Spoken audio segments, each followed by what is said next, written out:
আজকে জোনেদের খাবার দিতে গিয়ে এটা কি করলাম, এই দেখুন জোনেদের খাবার দিতে গিয়েছিলাম, তো ছোট ছেলে আর মাও সাথে গিয়েছিল। আজকে ওদের সাথে আমিও একটু টিফিন সেরে নিলাম। এই যে বসে পড়েছি ঘুগনি আর মুড়ি নিয়ে, মা এখন জল খাচ্ছে। এই যে আমার মামা এখন ক্যামেরাম্যান হয়েছে, ক্যামেরায় ভিডিওটা রেকর্ড করছে। আমরা খেতে বসেছিলাম, মুড়ি ঘুগনি নিয়ে বসে পড়েছি ওদের সাথে। আমার ছোট ছেলে খুব পরিশ্রম করেছে, মনে হচ্ছিল কুকুর কাটায় একটা লেবার ও একাই কাজ করেছে, এত পায়ে হাতে কাদা মেখেছে। এরপর টিফিন সেরে কুকুরে এবার হাত ধুতে যাচ্ছি। টিফিনটা তো বাহানা ছিল, আসলে আসল উদ্দেশ্য ছিল এই যে আমার ছোট ছেলের মতো জল ঘাঁটা।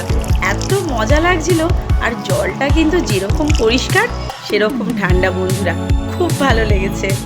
এইরকম ছোটোখাটো মজা করতে কোন কোন বন্ধুর ভালো লাগে কমেন্ট করে জানাবেন কিন্তু। টাটা।